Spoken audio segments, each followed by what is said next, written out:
Yo, what is going on, guys? Welcome to another video. In today's video, we are going to discuss, we do have a little bit of good news that I want to discuss, and we're also going to discuss my thoughts on the market going forward as it relates to what's happening right now. Then we're also going to discuss a little bit of news and some of the things that the banks are saying. And before we get into the video, I just want to reiterate, because I've had some people in the comments getting very upset with me. I do want to reiterate that this is not a bearish channel. This is not the fear channel. I'm not trying to fear monger, do anything. I just want to make that very clear. I am simply just talking about and reporting on the data and the news that I am reading daily, right? That's all that I'm doing.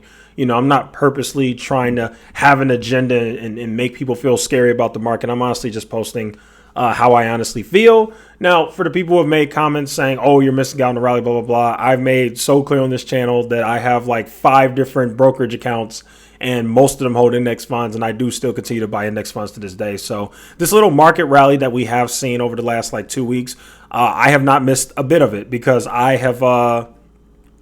still hold index funds, and I still continue to buy it. So I just want to make sure that's very clear.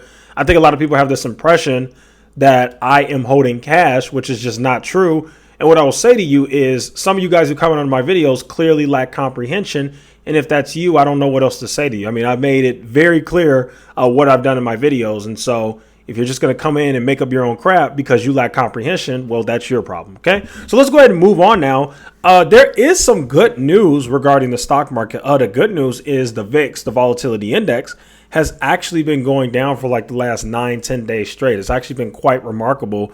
I mean, I'm trying to think of how far it was at. This thing was almost as high as what? Let's see. Yeah, this thing was almost as high as like in the 30s, and then like it literally has just been slowly going down every day, and now it's sitting at 23. So that's actually some good news. That actually is good. Also, on top of that, you have seen the market start to rally a little bit. If we just go over here to the S&P 500, you can actually see that the S&P 500 actually has started to bounce a little bit from those lows that we saw on May 20th. We were all the way down at the 3,800 level, and now we've bounced and we've been hanging around the 4,100 level. And I'm just going to tell you guys my honest opinion.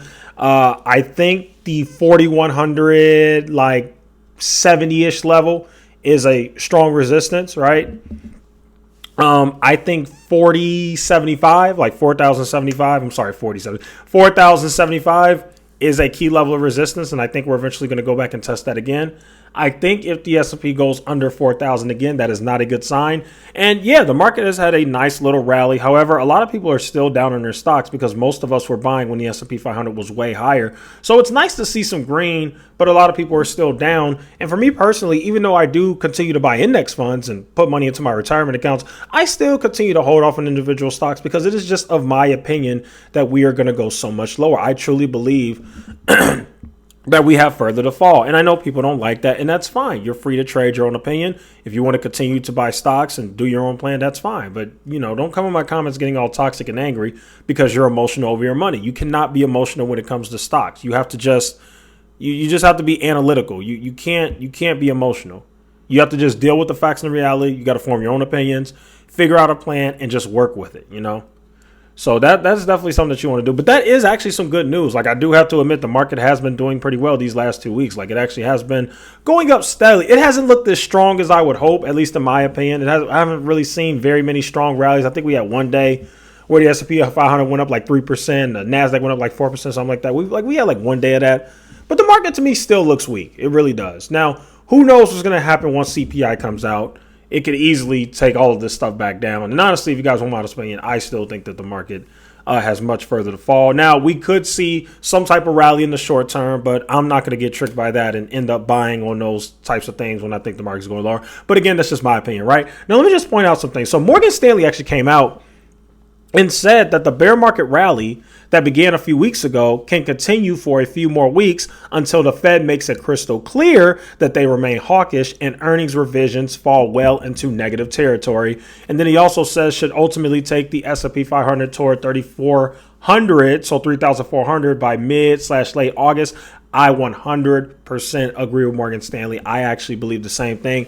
I think we haven't even begun to see the beginning or at least the bulk of the earnings revisions that I think are coming. So far, we've only seen a few, but I think once we start to get more and more companies start to revise their earnings, the market's not going to like that. And I strongly, strongly believe that that is going to happen. Remember, a lot of these companies' earnings aren't coming up for another like few months. I think some of them start to report in July. So we still got a decent little minute until we get there. But I think eventually they're going to start to come out early and say, yeah, we got to revise our earnings. Or they might do it in July, which actually makes sense why this guy thinks that we could really see the S&P 500 fall by mid to late August. I actually do kind of agree. I mean, I'm not with the timing because you can't time this stuff, but I think eventually we're going to see the S&P 500 go down to 3,400. And for me, once the S&P 500 tanks below 3,800, that's when I'll start to look at buying stocks again, as well as a few other macroeconomic factors. And again, you don't got to agree because I know we got a lot of emotional crybabies who follow me. And my whole thing with that is for those who like to comment and be emotional crybabies, I'm just not going to reply to you anymore because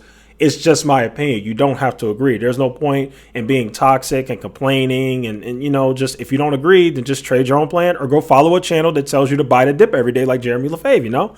So anyway, Citibank came out and said we expect another strong 0.5% month over month increase in core CPI in May with upside risk and continued pickup in services prices. A pickup in services inflation will be a further sign that too tight labor markets are a key factor driving high inflation. This was a quote made by Citibank. Let me tell you guys something else. There's actually this really good investor, this trader that I really like. His name is Art Cashin. He was on CNBC this morning, and I really like this guy a lot. He's actually really good. Him and Josh Brown are the only two people on CNBC that I listen to. Everybody else is a clown, in my opinion. But Art Cashin came out and basically said that he thinks that inflation is going to hang around for a while, like he really does. So, and I actually agree with him. I really do. Like, people can say what they want about what the numbers and the data is saying, but I know for a fact when I go to the gas pump, it's higher. When I go to the grocery store, higher. When I go to buy fast food or whatever I'm buying, higher. Everything still feels like it's only going up. Like, inflation doesn't even feel like it's slowing or peaking. It actually feels like it's going up, at least for me. Feels like prices are getting higher, not lower. You know, or even stagnant, right? So that's just my opinion. So for me, I still have some pretty serious thoughts that the market is going to get worse. Let me also tell you guys something else. I'm not saying this guy's an economist, but this guy is actually a really smart guy. His name is Patrick Bet-David with Valuetainment. He also says something that I agree with too. Also, by the way, obviously my little channel is nothing compared to his huge channel, but if you have never heard of this guy, definitely check him out. He has a great channel. But Valuetainment, Patrick Bet-David actually made a video a day ago called Warning, the biggest market crash of our generation is here. I actually 100% agree with him. That's why I know I'm getting a lot of heat right now. But I strongly believe that pretty soon we're going to get a serious market crash. I mean, I really feel like the writing's on the wall. And again, if I'm wrong, I'm still buying index funds and my retirement accounts and things like that. So it's fine either way. But I think a lot of people have to remember, I think some people are misconstruing what I said. And that's why I said comprehension comes into effect. If you listen to my words and you can't comprehend it, you know, don't come under my comments and start getting mad just because you can't comprehend my words, right? My 20% in cash is more so a little bit of a hedge. It's like me protecting myself, right? It's just a precaution.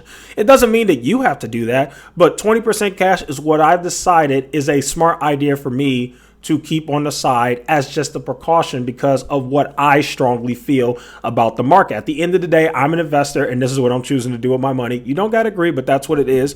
And so me doing that, remember, I am still 80% invested in the market. But the reason why I'm doing that is actually similar to what a lot of the things that Patrick Bet-David highlighted in this video. So you guys definitely want to check it out. He called the video the biggest market crash of our generation. It was about an hour video and it was actually really, really good. And a lot of the things that he said in this video, I 100% agree with. And what I like about Patrick Bet-David's video is he actually went back in history as well and dug into some of the same things that we saw back in 2001 and 2008, comparing to what we're seeing now, as well as like the whole thing regarding inflation. And just in my honest opinion, I 100% agree. I still think that we have some very bad times coming. I think the Fed is going to continue to get extremely hawkish. The market thinks that the Fed will pivot. I do not. That's just my opinion. I think the Fed doesn't have a choice.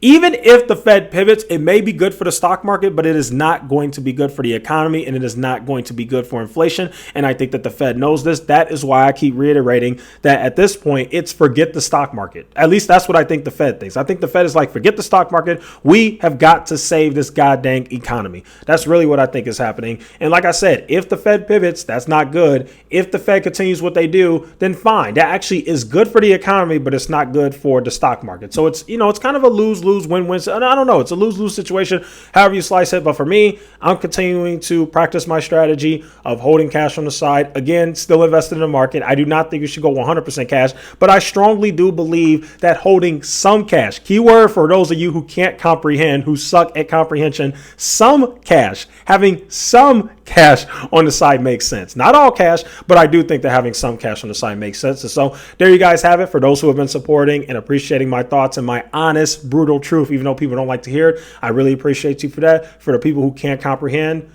I don't care anymore. You guys are annoying. So, yeah, as you can tell, I'm a little irritated in this video, but hopefully it didn't interfere too much with the overall knowledge that I'm trying to give in this video. So anyway, there you guys have it. That'll go ahead and conclude today's video. Thank you guys so much for watching. Feel free to like, share, and subscribe, and I will see you guys in the next one.